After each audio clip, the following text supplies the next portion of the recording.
C-Town. Holy fuck do I hate C-Town. The whole place is a slum filled with more corners than a corner store selling corners half off at Corner Town. It was me, Mr. Moosepaw, and my SS. And Command had us hunting a target known as Grocer Book 712. Locate and detain Grocer Book 712. Locate and detain Grocer Book 712. Now, Grocer was always a regular in C-Town, camping corners and being a total bitch, but we never had really many problems with him. He was low rank, didn't have much skill, and he depended on his claymores way too often. Yeah, we dealt with him many times before, but it was always as easy as slapping the shit out of a blind midget. Grocer was a soft target, and we were hard camper killers. But Command was clear. They wanted him alive. So when we saw on the UAV that there was some activity in the longhouse, we figured he's gotta be camping the top floor like most bitches do. So me and my SS headed out to apprehend the motherfucker as fast as we could. But when we ran to the staircase that led upstairs,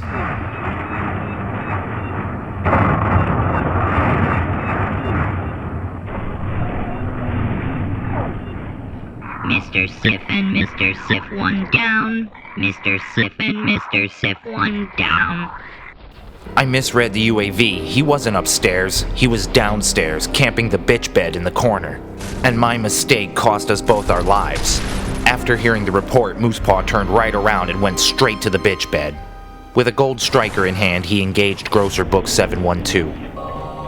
But when the firefight broke out, it got too crazy too quick, and Moosepaw was taken out.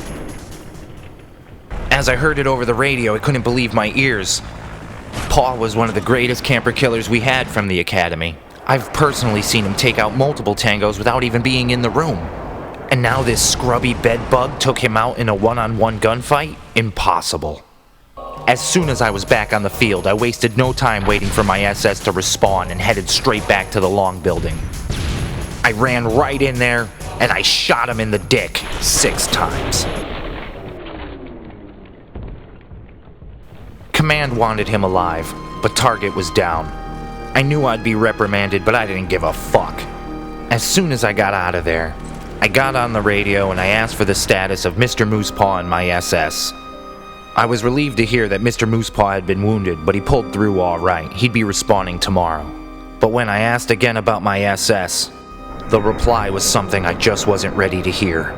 Mr. Sif 1 is dead. Mr. Sif 1 is dead. I couldn't believe my ears. My SS? Dead? Killed by some bed-wetting corner warmer? How can that be?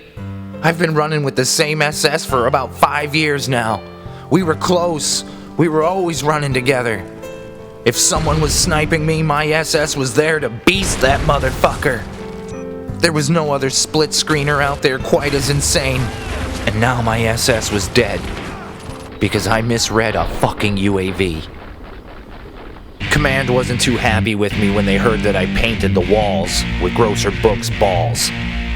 They demanded I return to HQ ASAP. They said it was getting too personal and they were gonna send in some other agents. I said, other agents? There's no one else out here in C-Town but me. And I ain't going home. I got a camper to kill. I demanded his location, but Command wouldn't give it. The voice on the other side of the radio kept screaming, "Stand down, Mr. Sif, stand down!" I just replied, "Standing down sounds like sitting, and that's some shit campers do." Without Command giving me the intel, I didn't know how I could locate Grocer Book. Until I went on Facebook. Apparently, Grocer Book had recently posted a status saying he was holding a camper party in the Red Building. All campers were invited, and it was BYOBB. Bring your own Bouncin' Betty. I could tell from the responses he was getting it was going to be a packed house. So I RSVP'd myself a spot, and I headed out. I knew the Red Building well, but none of us knew what the fuck it was. Some of us called it a restaurant, others called it a hotel. But the fact of the matter is, we couldn't tell what kind of establishment it was because all the signs on the outside were written in some weird retarded scribble. As I made my way to the red building, Command kept telling me not to go to the camper party. Mr. Sif, do not go to the camper party.